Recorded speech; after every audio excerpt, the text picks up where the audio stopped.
Salut mes choupis, j'espère que vous allez bien et que on est en plein dans la reprise là, donc ça rigole plus, ça y est, reprise du travail, reprise des vidéos, reprise tout court. En tout cas vous, j'espère que vous aurez passé un bel été, que ça vous aura fait du bien, que vous aurez eu des vacances surtout et que vous aurez pu vous reposer et souffler parce que mine de rien, ça fait du bien. Oui, ça fait du bien par où ça passe. Aujourd'hui, je vous fais une vidéo qui m'a beaucoup été demandée, alors tant en message privé que... alors j'ai pris des petites notes parce que j'ai toujours mon petit carnet avec moi. J'ai pris des notes pour rien oublier et encore que là je vais survoler un petit peu le sujet. Il faudra certainement que je vous fasse des vidéos plutôt dédiées à ça par la suite. Mais bon, petit à petit, l'oiseau fait son nid, j'ai envie de te dire. Faut pas trop en demander d'un coup. Donc j'ai eu beaucoup de demandes concernant mon travail de micro-entreprise, auto-entreprise, appelez ça comme vous voulez. Ça s'appelle autant l'un que l'autre, de toute façon, donc voilà. J'ai eu pas mal de questions, il y en a plusieurs d'entre vous qui ont dit qu'elles aimeraient bien se lancer aussi, mais en gros, soit elles ne savent pas par où commencer, soit vers quoi se tourner, etc. Donc je vais essayer de vous expliquer un petit peu comment moi j'ai fait, quel parcours j'ai mis en place, qu'est-ce que j'ai fait pour pouvoir lancer cette entreprise, cette micro-entreprise, et comment je m'en sors aujourd'hui, est-ce que je suis toujours dedans ou pas, etc. etc. Donc, alors, avant tout, il faut savoir, et moi j'ai mis du temps à savoir ce que je voulais proposer. Oui, il faut savoir ce que tu veux proposer. Est-ce que tu veux vendre, par exemple, des choses physiques, donc des achats que tu fais et que tu revends, voilà, ou des créations que tu fais et que tu revends, comme ça a été le cas beaucoup il y a il y a des personnes comme Jenny qui vendaient des outils budgétaires.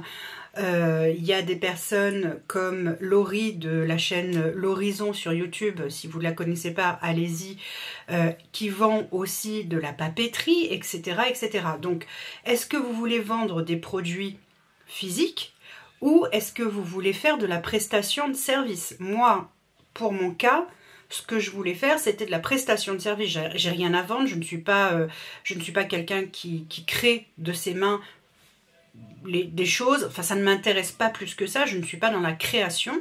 Moi, je suis plutôt dans l'action, je suis plutôt dans le... J'ai envie d'apporter mon aide, mon savoir-faire, parce qu'on a tous un domaine d'expertise, faut pas croire.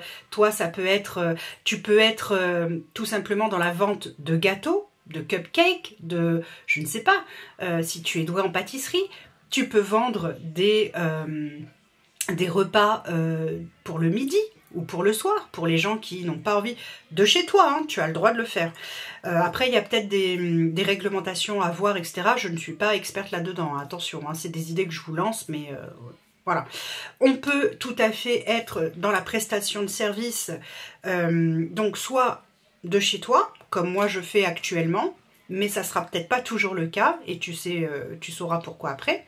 Soit tu te déplaces et tu peux faire par exemple le ménage, parce qu'il faut savoir que les femmes de ménage, les techniciennes de surface comme on les appelle, pour faire bien dans les appellations, se déplacent chez leurs clients et font le ménage, donc vendent une prestation à tant d'euros de l'heure, et elles font le ménage voilà, chez leurs clients. Ça peut être de la prestation comme comment on appelle ça, du service à la personne. Alors attention, parce que le service à la personne, il faut une certification. Alors c'est pas une certification, c'est un document qui s'appelle le SAP pour le service à la personne. Voilà, et pour le service à la personne, tu peux être soit à ton compte, prestataire de service, service à la personne, soit tu fais du CESU. Mais quand tu fais du CESU, tu es salarié. Tu n'es pas dans la prestation de service indépendante. Tu peux très bien être quelqu'un qui va écrire des articles de blog pour certains sites. Tu peux être dans le secrétariat paramédical, par exemple. Tu peux être dans le secrétariat plutôt général. Tu peux faire de la prospection. Tu peux faire du closing, donc en fait de la vente par téléphone. Voilà, tu peux faire ce qu'on est appelé téléconseiller, hein, soit en appel entrant, soit en appel sortant. Bref, il y a plein de possibilités quand tu es dans la prestation de service. Moi, dans mon cas, je fais du télésecrétariat, c'est comme ça que je l'appelle, mais c'est du secrétariat virtuel.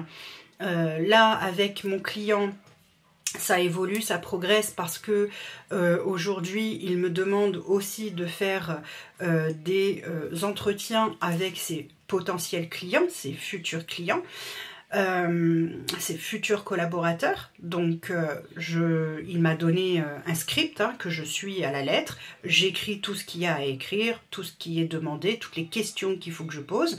Et moi, je pose toutes les questions parce que lui n'a plus le temps de faire ça. Donc, je le fais moi. Et je lui fais un compte rendu et après il voit s'il prend ou pas la personne avec lui dans son équipe. Je gère évidemment les réunions, les agendas, etc.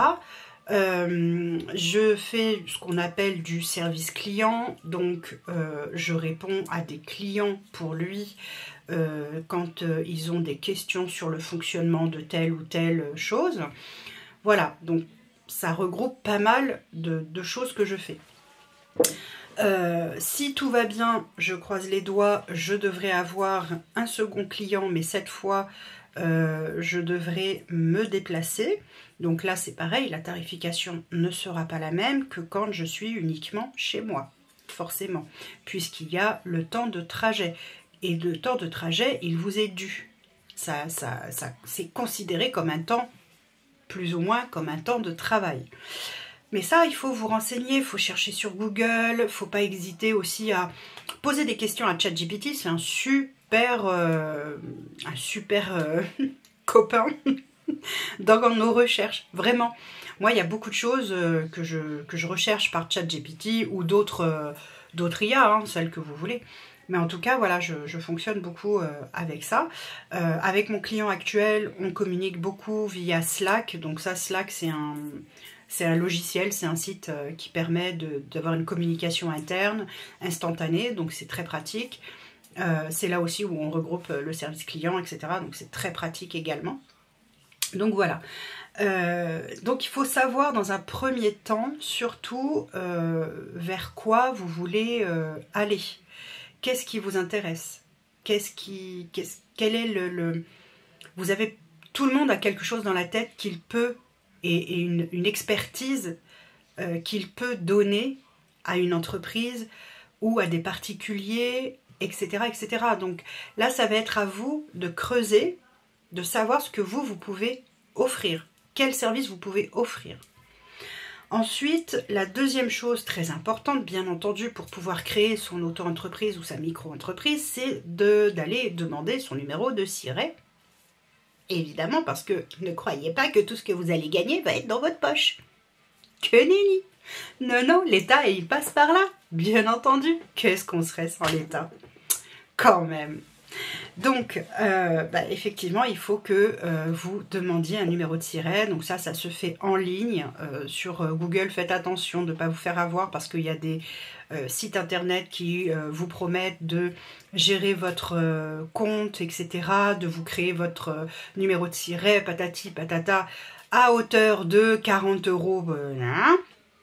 C'est gratuit. D'accord? Donc, il faut aller sur le site gratuit. Alors, j'ai un trou de mémoire. Est-ce que c'est microentreprise.gouv ou est-ce que c'est... Allez sur le site gouvernemental, vous tapez auto-entreprise gouvernementale. Ça va vous amener forcément sur une page du gouvernement français. qui va ensuite vous donner un lien où vous pourrez créer votre entreprise. Parce que moi j'ai un trou de mémoire, je suis passée par ça et je me souviens plus le terme exact et j'ai pas pensé à le noter, bien entendu. Sinon ce n'est pas drôle. Ensuite, vous allez recevoir sous 15 jours à 3 semaines votre numéro de siret. Et c'est à ce moment-là que vous allez pouvoir commencer à dire, ça y est, j'ai mon entreprise. Et donc, la partie la moins facile, ça va être de trouver des clients. C'est pas forcément facile, il faut beaucoup postuler, il faut pas hésiter à se vendre, il faut faire un CV qui soit attractif, et puis il faut se vendre quoi, hein. Clairement, on est notre propre produit et on se vend.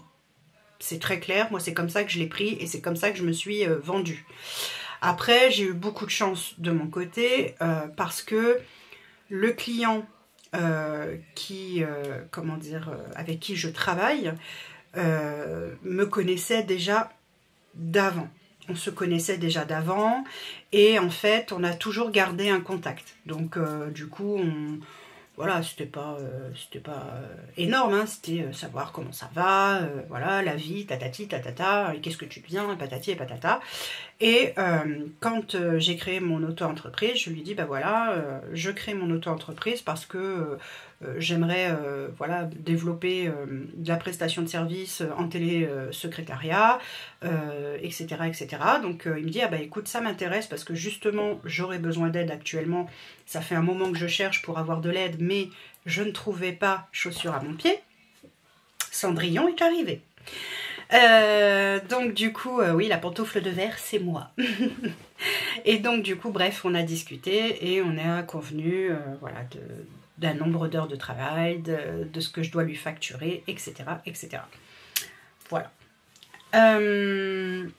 Donc le plus difficile, comme je disais, ça va être de se vendre et de trouver des clients.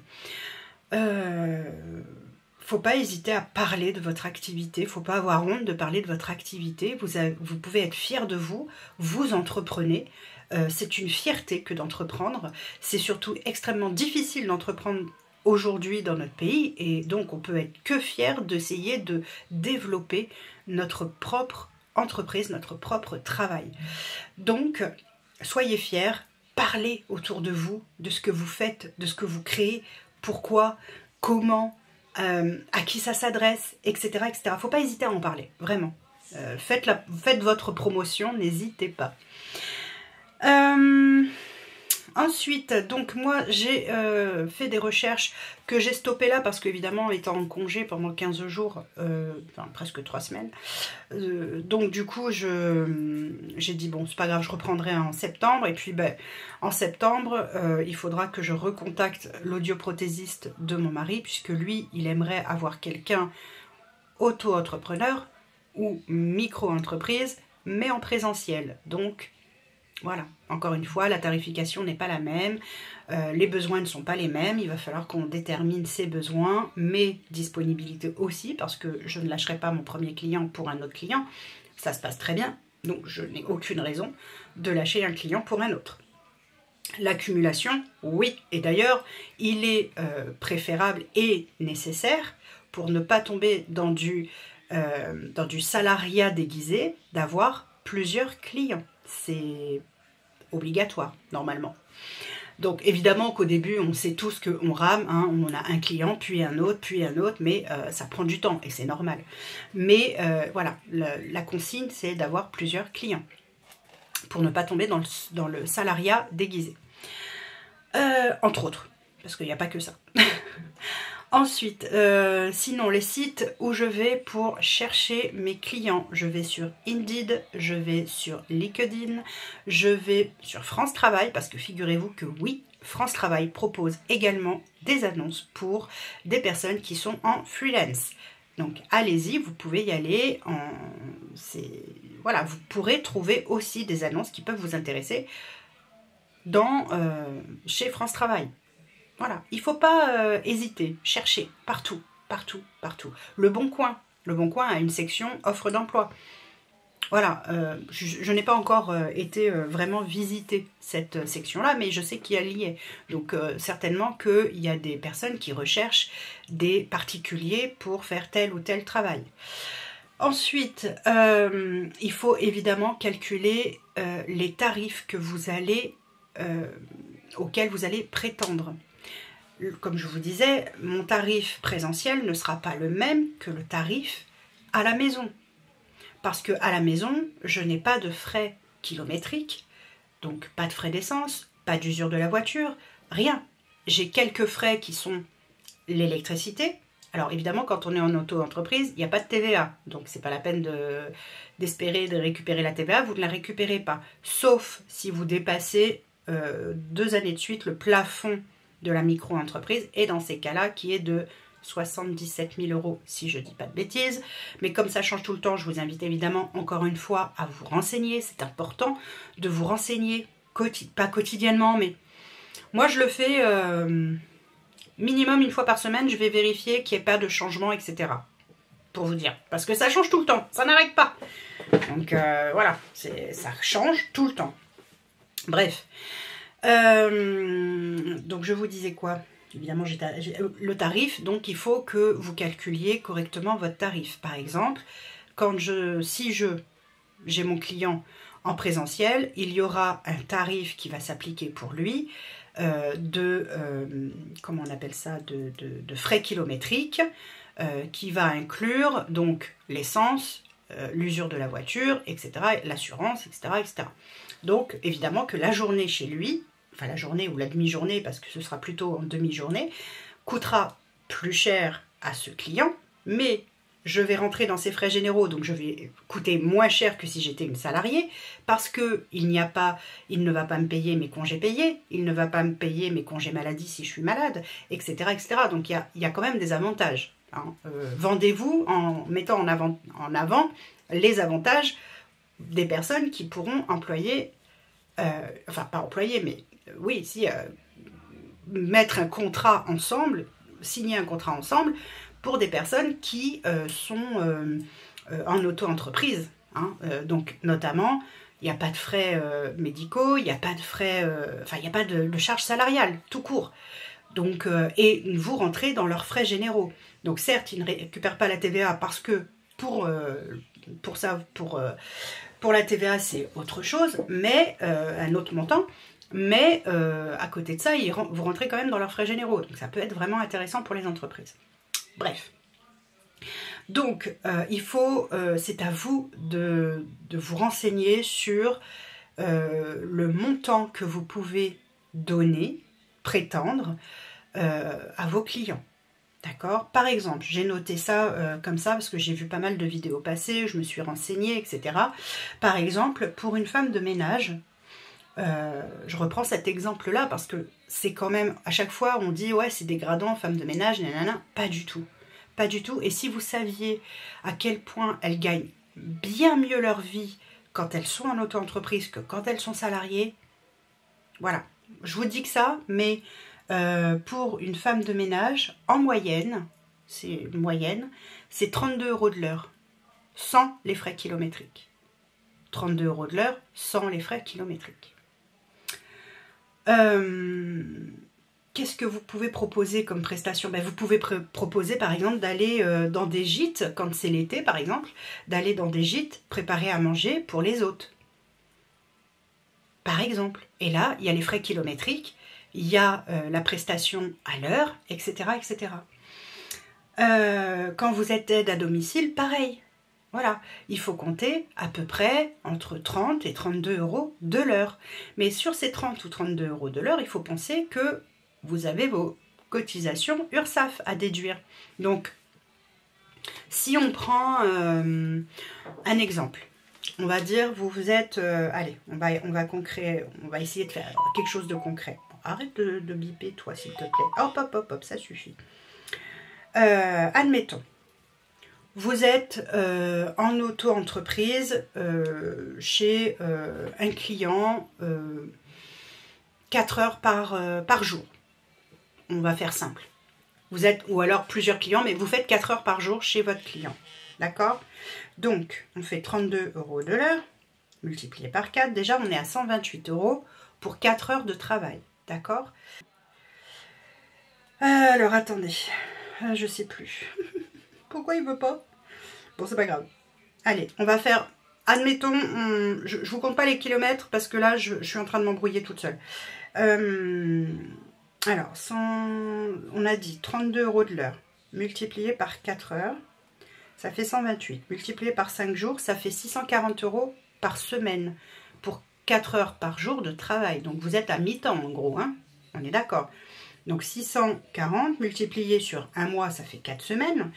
Vous êtes donc à 2560 € par mois, facturé à vos clients, pour un mi-temps. Pas mal, non? Non? Quand même.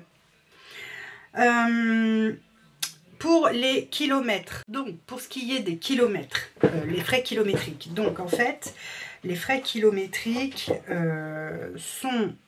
Alors je vous donne les tarifications... ce sont des barèmes, on va dire, comment dire, officiels des impôts. Voilà, selon le barème officiel des impôts. Donc ça dépend évidemment de la puissance fiscale de ton véhicule.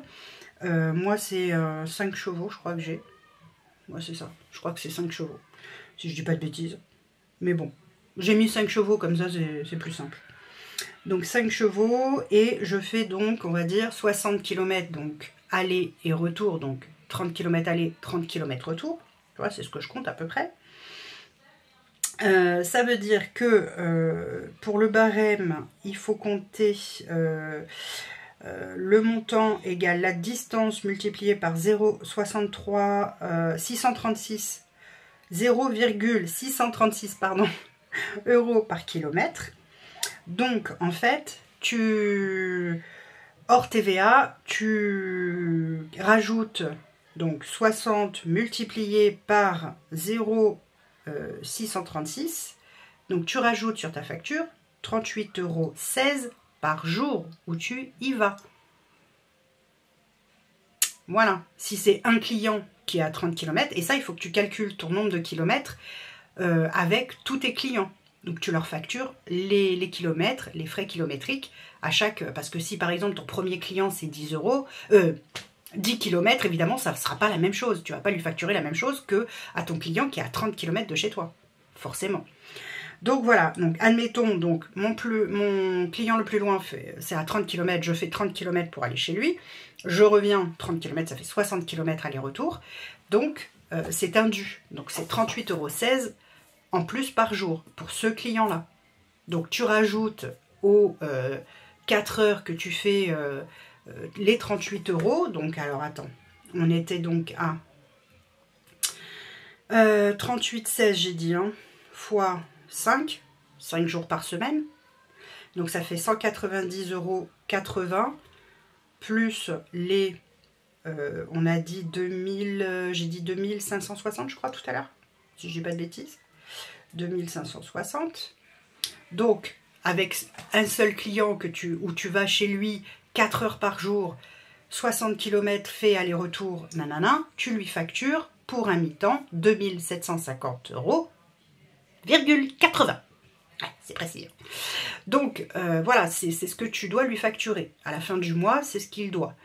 Donc, il va te verser cette somme et toi, tu vas payer tes cotisations URSSAF. Alors, les cotisations URSSAF, soit tu les payes au mois, soit tu les payes au trimestre. Moi, je te conseille au mois, ça fait moins mal. Et puis, c'est plus facile à sortir, par exemple, je dis une bêtise, 1000 € par mois sur ton chiffre, que 3000 € sur tes 3 mois cumulés. Parce que, selon comment tu gères, mais ça, c'est toi qui vois, hein, encore une fois. Moi, je préfère au mois, c'est ma préférence. Voilà. Donc, à ça, donc tu enlèves 24,6%. Enfin, moi, c'est 24,6 pour la prestation de service. Donc, tu passes Donc tu passes de 2750 € que tu auras payé, que ton client t'aura payé, à 2074 € dans ta poche. Une fois que tu as payé ta cotisation URSSAF, il te reste 2074 € pour toi. À ça, tu peux aussi déduire, je crois que c'est 1,2%. Tu peux choisir dans tes cotisations de payer 1,2% pour la formation. Donc ça veut dire que tu vas cotiser pour ta formation, une formation future si tu as envie de faire une formation plus tard. Donc voilà, ça c'est à calculer au moment où tu remplis ta déclaration URSSAF. À ça, il va falloir que tu penses à te prendre, et c'est à mon sens indispensable, alors comment ça s'appelle déjà? J'ai un trou de mémoire. Oh là là, à chaque fois que je vous parle, j'ai le trou de mémoire, c'est pas possible. Donc je te disais, il faut, moi je pense que c'est indispensable, il faut prendre une responsabilité civile professionnelle. Ça couvre tes dommages causés à un client, à un fournisseur ou à un tiers. Une erreur, un oubli, un matériel cassé, une blessure, etc., etc. Souvent, c'est obligatoire pour les professions réglementées telles que la santé, le juridique, le BTP, etc. Mais voilà, même en auto-entreprise et toi en micro-entreprise, en prestation de service, je te conseille de l'avoir. C'est important. Idéalement, il faut aussi une protection juridique. Mais ça, tu peux l'avoir avec ta responsabilité civile, enfin, je veux dire, au même endroit. Je te conseille vivement d'avoir une mutuelle santé et prévoyance en cas de maladie. Donc ça, c'est pareil, c'est important parce que si tu es malade, si admettons, tu es enceinte, si ton activité, tu peux plus la faire, tu fais comment pour manger? Là, ça compense. Donc, bon. Tu fais comme tu veux, mais je te le conseille. Voilà, c'est essentiellement ça. En fait, le plus important, c'est d'avoir, je dirais, la responsabilité civile pro et la prévoyance pour pouvoir être tranquille, pour pas que tu aies... Alors, tu auras forcément une perte de salaire, ça ne va pas couvrir à 100%, mais voilà, c'est quelque chose à payer chaque mois. Je te conseille vivement de l'avoir parce que on ne sait jamais ce qui peut arriver. Au moins, comme ça, tu es tranquille et tu es sécurisé surtout. Ensuite, il faut... alors, tu peux... donc, comme je te disais, il faut vraiment que tu fasses attention surtout aux tarifs que tu donnes parce qu'il faut tout calculer dedans. Il faut calculer donc ces fameux frais que tu as en plus, parce que c'est de l'argent qui va sortir de ton budget et que tu n'auras pas avec toi. Donc, il faut bien penser à ça. Mais ça, c'est toi qui choisis. Si, par exemple, tu es en situation de chômage, tu as tout à fait le droit, dans un premier temps, de créer ton entreprise et de cumuler ta prestation chômage et ta prestation micro-entreprise. C'est un droit que tu as. Et surtout, et même si tu n'es pas au chômage d'ailleurs, pense à demander l'ACRE. L'ACRE, ça va te permettre de payer moitié moins de tes cotisations que celles que tu aurais dû payer. C'est-à-dire que là, j'ai 24,6% à payer chaque mois. Si je demande l'ACRE et que je l'ai, je payerai 50% de moins. Ce qui est quand même pas négligeable. Donc 12,6% au lieu de 12,3% au lieu de 24,6%. Après, c'est toi qui vois. Ensuite, donc la cotisation pour la formation, ça je te l'ai dit. Et je vous dirais qu'il faut bien penser à quel moment vous ouvrez votre entreprise. Je vous explique pourquoi. Parce que toute micro-entreprise et toute auto-entreprise est soumise à la CFE. La CFE, donc, c'est un impôt qui, selon où tu vis, c'est un peu comme un impôt local, quoi, un impôt local, quoi. Voilà, c'est un peu ça. Selon où tu vis, ça peut être très cher. Alors, il y a des solutions. Tu peux aussi faire en sorte de domicilier ta micro-entreprise ou ton auto-entreprise, par exemple à Paris, il y a des sociétés qui te le proposent, il faut que tu payes, bien entendu, évidemment, rien n'est gratuit, mais tu peux domicilier ton auto-entreprise sur Paris, ce qui te permet de tout simplement faire en sorte que ta CFE soit beaucoup moins chère. Parce que selon où tu vis, je crois, si je ne dis pas de bêtises, ça va de 18%, oui c'est ça, de 18% à 36,6%. Alors je ne sais plus sur quoi il se base. Alors attends, je vais te dire ça. CFE. CFE.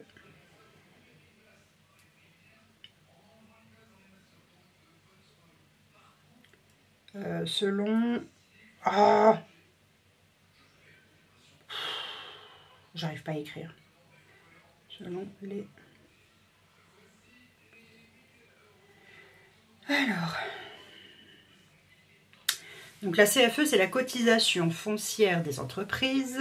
C'est un impôt local payé par tous les indépendants, auto-entrepreneurs et sociétés. Elle dépend de la commune où tu déclares ton activité et elle varie beaucoup d'une ville à une autre. La CFE se base minimum fixé par la commune. Chaque ville fixe un montant minimum appelé base d'imposition selon ton chiffre d'affaires. Exemple, pour un chiffre d'affaires inférieur à 10 000 €, la base peut être de 200 € dans une petite ville et jusqu'à plus de 600 € dans une grande métropole. La commune applique un taux sur la valeur locative des locaux professionnels ou du domicile si tu travailles de chez toi. Cas particulier, auto-entrepreneur et micro-entreprise exonérés totalement la première année d'activité, mais si tu ouvres ta société le 25 décembre 2025, ce sera considéré comme ta première année. Donc en 2026, tu vas payer la CFE. Ensuite, montant variable selon la commune, minimum légal fixé entre 237 € et 7 046 € en 2025 selon la tranche du chiffre d'affaires. L'exemple de fourchette, petite commune rurale autour de 200-300 € minimum, ville moyenne 30 000 à 100 000 habitants, souvent entre 350 et 600 €, grande ville comme Lyon, Bordeaux, Marseille, plutôt entre 600 et 800, Paris, souvent plus élevé, parfois 700 et plus. Sauf que quand tu fais une domiciliation à Paris, très souvent, pourquoi je ne sais pas, mais ça coûte beaucoup moins cher. Ça reste indicatif, bien entendu. Pour connaître ton montant exact, tu peux le vérifier sur le site des impôts dans ton espace professionnel, avis de CFE disponible chaque fin d'année, ou consulter directement le site de ta mairie, collectivité qui publie la base minimum. Voilà, donc moi ici à Port-Saint-Louis-du-Rhône, j'avais déjà regardé je crois, je ne sais plus, Saint-Louis-du-Rhône. Alors, moi sur Port-Saint-Louis-du-Rhône, normalement je devrais avoir une CFE de 31,2% de mon chiffre d'affaires. Elle est pas belle la vie? Base minimum et calcul approximatif.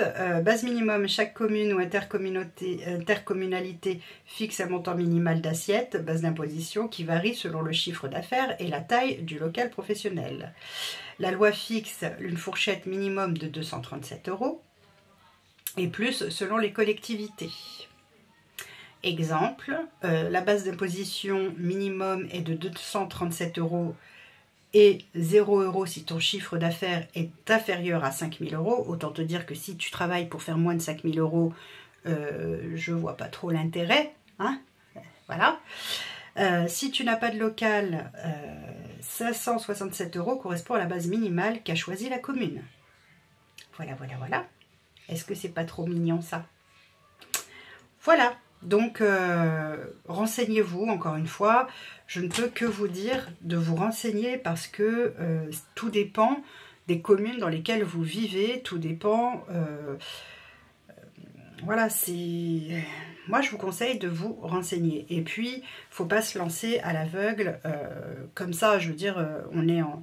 Même si tu fais de la prestation de service à domicile, donc tu travailles de chez toi, il faut quand même, à un moment donné, réfléchir à ce qu'on veut proposer. On ne peut pas se lancer en faisant tout et n'importe quoi. Et je veux dire, c'est un projet qu'il faut mûrir, qu'il faut réfléchir, qu'il faut cadrer, de façon à ce que vous puissiez bien le facturer, en vivre et vous épanouir surtout. Parce que le but, il est là. Quand tu deviens auto-entrepreneur, c'est aussi parce que tu as envie de sortir du salariat et que tu as envie de vivre de ce que tu vas faire et surtout de t'épanouir. Moi, mon but, c'est de travailler moins pour gagner plus. C'est pas de travailler plus pour gagner la même chose que si j'étais salarié. Ça ne m'intéresse pas. Je vois pas l'intérêt en fait. Donc voilà. J'espère en tout cas que cette vidéo entrepreneuriat vous aura plu. C'est la face cam, hein, mais ma foi, on ne peut pas tout avoir dans la vie. J'espère qu'en tout cas, ça vous aura plu et que vous aurez appris des choses pour pouvoir vous lancer. Si vous avez des questions, n'hésitez pas à me les laisser en commentaire. Vous pouvez me les laisser aussi en DM sur Instagram ou sur TikTok, hein, puisque le nom de ma chaîne est exactement le même sur Instagram et sur TikTok. Donc je vous invite à me laisser des messages. J'y répondrai si je peux. Si je peux pas, je répondrai lors d'une prochaine vidéos, etc. Mais voilà, vous resterez pas sans réponse, rassurez-vous. Il y aura d'autres vidéos, évidemment, sur l'entrepreneuriat, mais je voulais vraiment faire un point de départ, et parce que c'est pas le tout de vous montrer quand je suis au téléphone, quand je suis sur l'ordi, tatati, tatata. Ce que je voulais, c'était vous informer de comment ça s'est passé pour moi, ce que j'ai mis en place, où je suis allée chercher mes clients, où je vais les chercher encore, etc., etc. Voilà, j'espère en tout cas que ça vous aidera. Pour moi, c'est que du bonheur. Je suis vraiment heureuse d'être auto-entrepreneur et j'espère que pour vous, ce sera pareil. Je vous souhaite le meilleur pour la suite de vos projets. N'hésitez pas à venir m'en parler si vous voulez. On peut en parler ensemble, il n'y a aucun problème. Je vous fais d'énormes bisous et puis je vous dis à très vite pour une prochaine vidéo.